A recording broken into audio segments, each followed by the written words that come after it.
Welcome to my Hebrew channel, Mila Braika. Today I'm looking at a study based on the rock, shur.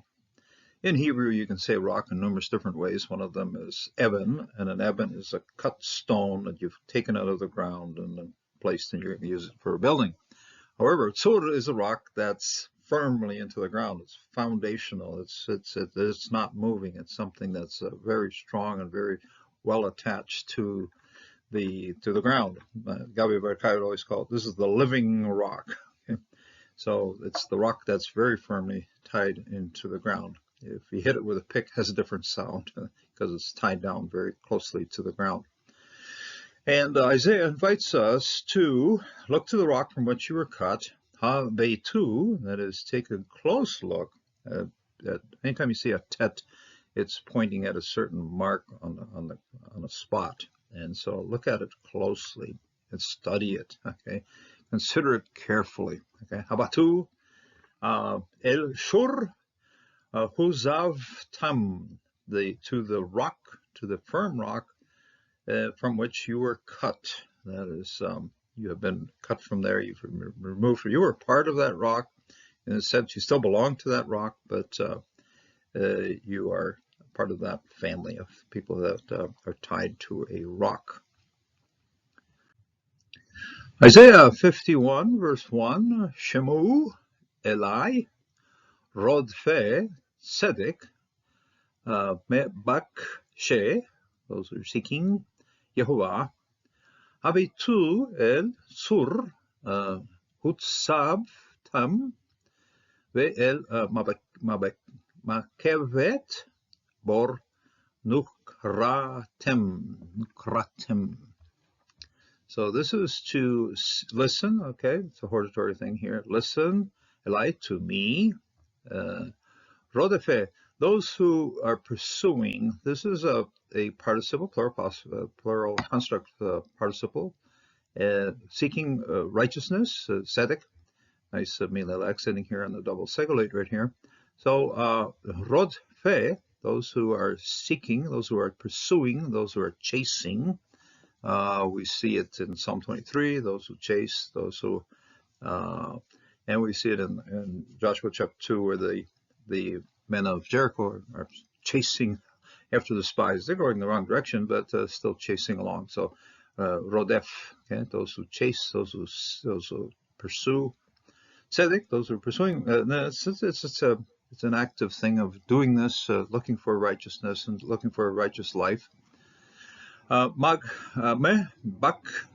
She, those who seek, again, same sort of tzedek yod ending of a construct, plural participle ending here. Both these verbs here, redefu, seek, chasing, and seeking. Those seeking Jehovah, the God of the universe. So, Habetu, you who seek. No, those who look, okay. This is seeking, this is to look. Again, very much a hortatory word, like a shemu, same thing right here, same ending, of course. Shemu and ha-bitu. Bitu is a verb in which the tet marks the spot. That's the original paleographic form of this consonant was a little cross, and apparently a spot that you looked at and studied very closely. So it's something you look to very closely, pay attention to it, you focus on it, you take a close look at it, and that's what the invitation is here. Look, okay, habitu, take a very close look. Al sur of rock, not just any kind of rolling rock or loose rock. No, this is a rock that's still very firmly attached to the ground and something that's very firm in which we can also place our trust. So rocks, some rocks that you climb around on, you fall over. Some rocks you can climb on, they're very firm. They're not going to move. So this is one that doesn't move. It's very firm. Also a source of water. We'll see this in the further study that we make today. Sur, hutsav tam, you from which you were cut. Okay, we're seeing a pair of kibbutz here, and kibbutz makes you start thinking of a reflexive, the oo sound. It makes you think of the reflexive things. You were cut away from this, and you were also dug. Okay, so these two, of course, are very much in parallel here. Husavtem and Nuchartem, Husavtem. Oh, they almost sound the same, don't they? Anyway, they are very much different roots, but they very much in parallel. You are cut away from, and then you were dug from the rock.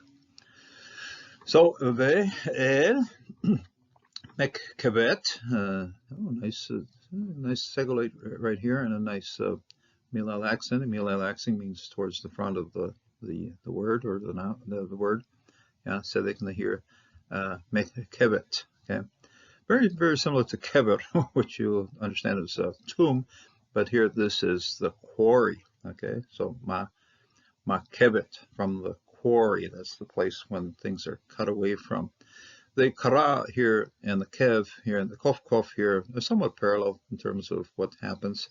So meba kevet, things that are cut away, it becomes a quarry. Meba kevet, and karat is to cut. So, and bor is quarry. Now, this incidentally, okay. The cutting away of bor, of course, is very much used for cistern or well. Use it also the E sound, Beersheba. But this is then the cutting of the hole, or the cutting of the well, cutting of the hole, which when you translate, put it all together, becomes a quarry. Okay, kevet bor. Nukartem. Okay, closed syllable here. The shava is going to be silent here. So you start out with nu, first syllable, next syllable is kar, next syllable is tem. Nukartem. Okay, that is from which you were dug. You were dug away from.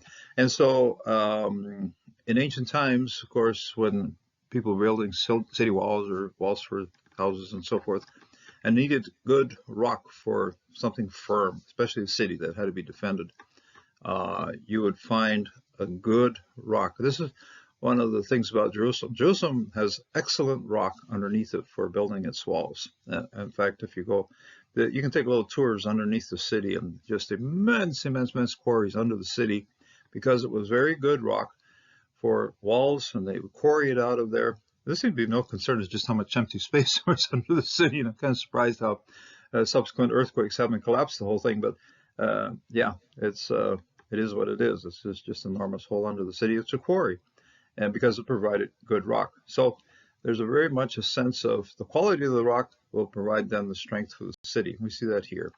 Quality of the rock that God places us in, that also gives strength and quality to us. The Lord gives us the quality we need in life because we're cut from a good rock. Okay. So, behold, I stand before you on the rock at Horeb, and you shall strike the rock, water shall come out of it, and the people will drink. And Moses did so in the sight of the elders of Israel.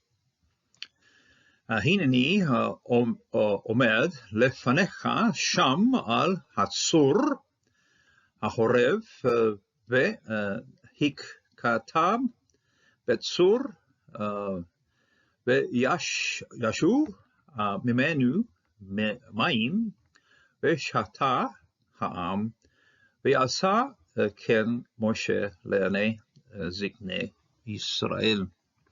Behold, okay, behold I, Amod, I'm standing, very much a participle OA sound here, I'm standing, Lefanecha, in front of your face of you, Sham, there, El Hasur, on the rock. This is the solid rock, the very strong rock, the very firm rock, face tied very closely to the ground. Behoreb, in Horeb, Vehikata, and you shall strike it, okay, causative form of the hiful here, you cause to strike. Basur, on the rock. We have an article here with Hatsur, and this is an article in front of a definite article in front of a noun, and the same thing here. Definite article from the patah, but the bed is preposition, okay, so preposition in front of the sur, in, on, the rock. Yas su, and then will come out. Memenu, from it. Reference here, or the antecedent of this particular pronoun that's suffixed here, is the stone, the hatsur. Maim, water will come out from it. Okay. Veshata, and then we'll drink. Ha'am, the people. Nice little article on the front of that one. Ha'am, the people. Asa, and he did so. Okay, Ken is a yes, and he did yes, and he did so. Moshe, okay, Moses did this. So Moses now is the author or the subject of this particular verb right here. Moshe Yasu Ken, and Moses did so. Lenai, in the eyes of, construct plural form of enaim, that's eyes of. Zikne, of the elders of. So you got a nice series of constructs here leading up to the last absolute, and it's the last absolute noun here is Israel. So in the eyes of Israel. So what is the rock? It's a rock that's a source of life, it's a source of water, it's a source of nutrition in the desert. Desert's really time of testing. And where do you turn to for nutrition? Where do you turn for water that you need? You turn to the Lord, and the Lord provides it through a rock. Okay?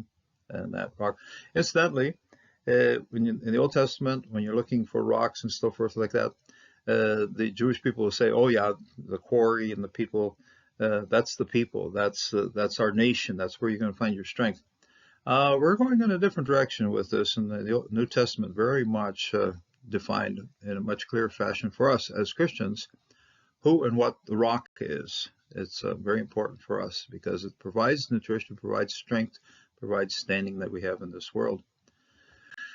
And in 1 Corinthians, the Apostle Paul here, 1 Corinthians 10:4, all drank of the same spiritual drink, for they drank of that spiritual rock that followed them, and that rock was Christ. So we've just been looking in the description of what happened on the Exodus, and then God stood before Moses and says, go over to that rock, strike that rock. Okay? Later on, he said, you got to talk to the rock, and that was an issue later on. But now, no, that rock then is a source of nutrition and water for the people they need to drink. So when you strike that rock, water will come from it. And in the New Testament, Apostle Paul here very clearly says, hey, this was Christ. He is that rock that provided nutrition, provided moisture, provided water for you when you needed it.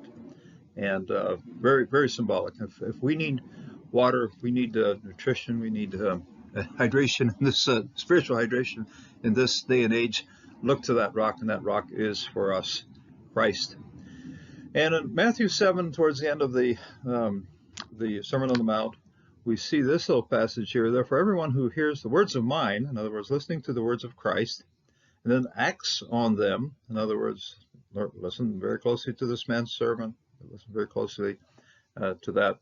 He is a sensible man who built his house on the rock.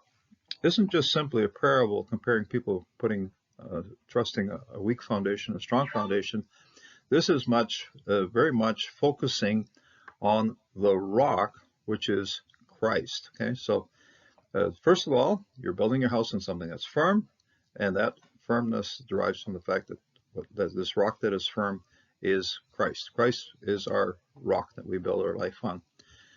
It's a very important principle for what we do with our life when we move through this. I'm in a personal time of a lot of change happening. My mother just passed away. We've just had her funeral a little while ago, and we've disposed of a lot of her things, some of it given to refugees, some of it sent to the thrift store, some of it, unfortunately, to the landfill. So we're at a time of transition, and what do? We feel a little bit at loose ends. We turn to the rock. That rock is Christ. We turn to Christ for strength in the trials we have of each day, and we find our firmness and strength in Him. He is our rock, and we can place our trust on Him and live a life of confidence because He most certainly provides us a very strong foundation. Until the next time.